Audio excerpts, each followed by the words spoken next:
అమ్మ ఇప్పుడు జగన్మోహన్ రెడ్డి ఏమో సిద్ధం అంటూ కూడా సభలు పెడతా ఉన్నారు. అలాగే ఇప్పుడు తెలుగుదేశం జనసేన మొట్టమొదటిసారిగా భారీ బహిరంగ సభ పవన్ కళ్యాణ్ చంద్రబాబు నాయుడు ఒకే స్టేజ్ మీదకి రాబోతా ఉన్నారు. సో ఎట్లా చూస్తారు ఇప్పుడు ఈ అటు సిద్ధం సభను కావచ్చు, లేదా ఈ రోజు జెండా అంటూ కూడా తెలుగుదేశం జనసేన చేస్తున్న సభను మీరు ఎట్లా చూస్తారు? సిద్ధు అంటే దానికి నాంది ఇంటికి వెళ్ళిపోవటం అనమాట. అలా మేమైతే మాత్రం రాష్ట్ర భవిష్యత్తు గురించి వినాయకుడు పవన్ కళ్యాణ్ తో కలిసి నడవాలని మేము పొత్తులు పెట్టుకొని ఇప్పుడు ఈ బహిరంగ సభకి మేము నాంది చూడుతున్నాం. రేపు ఎలక్షన్ కి తొలిత అడుగు ఏంటంటే గెలుపు మాదే. గెలుపులో మేము ఇంకేం లేదు సమస్య. అంటే ఇవాళ ఎన్నో మేము సభలు పెట్టుకుంటాం, కానీ మాకు కొత్త పాత ఏం లేదు. ఓడినా గెలిచినా చంద్రబాబు నాయుడు గారు ఎప్పుడు సభలు పెడతారు. ఎప్పుడు ఓడిపోయామని చెప్పేసి వెళ్ళిపోయి ఉంటాం అలాంటి లేదు మా అధినాయకుడు. ఇప్పుడు ఈ ఇన్ని సంవత్సరాల్లో కూడా మేము కార్యకర్తలమే.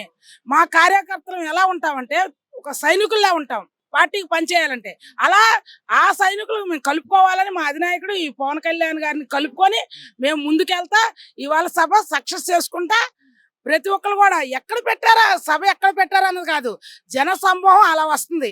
రేపు వచ్చే ఎలక్షన్ లో కూడా 170 సీట్లు మాయే. మీరు చెప్తున్నట్టు ఇటు తెలుగుదేశం కార్యకర్తలు కానీ జనసేన సైనికులు కావచ్చు, సీట్లు కేటాయింపు తర్వాత కొంత అసమ్మతి వర్గం ఈ రోజు నానా రాద్ధాంతం చేస్తా ఉంది. దాన్ని ఎట్లా చూడాలి? అది అధికార పార్టీ వేసి బురదండి.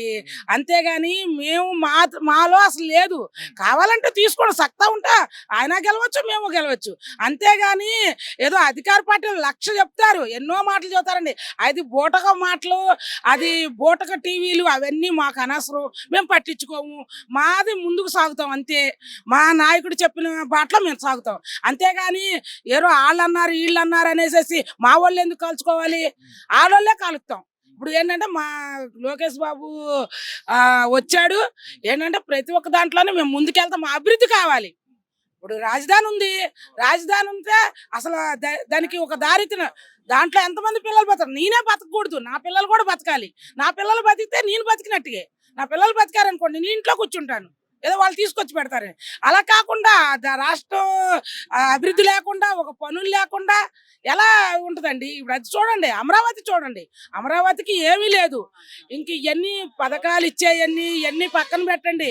పథకాలు ఎవరికి కావాలండి? ఎవరికి ఇచ్చారు పథకాలు? ఇచ్చారు, ఇచ్చిన వాళ్ళు తీసుకుంటారు. ఏంటంటే రేపు అభివృద్ధి కూడా కావాలి. పథకాలే కాదు, అభివృద్ధి ప్రతి ఒక్క ఇవాళ వీళ్ళు ఉండొచ్చు, రేపు ఇంకోళ్ళు ఉండొచ్చు, అలా ఉండదు. కానీ ఇది పథకాలు ఇచ్చుకుంటూ అభివృద్ధి చేసుకుంటూ ఉండాలి. అప్పుడు ప్రతి ఒక్కరు ఇది అవుతారు.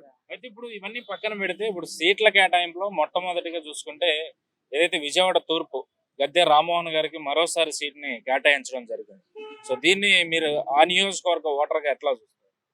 అసలు అసలు కాదండి, ఇది తక్కువే సీటు.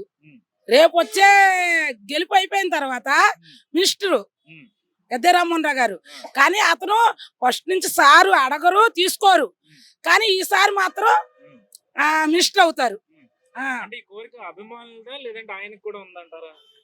అభిమానులు కూడా ఉన్నారండి. మా ప్రోత్సాహంతోనే ఆయన. ఒకవేళ ఆయనకి లేకపోతేమో కానీ మాకు కావాలి. ఎందుకంటే మేము కష్టపడుతున్నాము. ఇప్పుడు కరెక్ట్ గా 25 సంవత్సరాల నుంచి ఆయన వెంటే ఉండి మేము కష్టపడుతున్నాం. అలాంటిది శ్రమ మాకు ఆయనకి అందరికీ ఉంటది. అందుకని మేము మినిస్టర్ కావాలి మా ఎమ్మెల్యే గారికి అని మేము కోరుకుంటున్నాం. అయితే ఇక్కడ చూస్తే వైసీపీ ఇన్ఛార్జ్ గా దేవినేని అవినాష్ ఉన్నాడు. ఆయన నిన్న మొన్న మాట్లాడుతూ ఉన్నారు, గద్దె రామ్మోహన్ అన్ని అబద్ధాలే చెప్తా ఉన్నాడు, చేసింది ఏమీ లేక అబద్ధాలు చెప్పుకుంటూ బతుకుతున్నారని చెప్పి అవినాష్ వ్యాఖ్యలు చేయడం ఎట్లా చూస్తారు? అలా అంటే తనకి ఇంట్లో నిద్రపోయి ఆలోచించుకుంటే తెలుస్తుంది.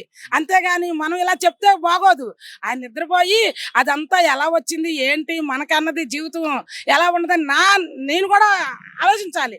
అది ఎవరు పెట్టారా ఏంటిదని ఆలోచిస్తే అతను కూడా తెలుస్తుంది. ఏంటి అసలు ఎట్లా ఉంటది? పోటీ ఉంటదంటారా లేదా వన్ సైడ్ గా ఉంటదంటారా ఎలక్షన్? మా నాయకుడు పోటీ అన్నది మా నాయకుడికి ఎవరూ లేరండి సాటి.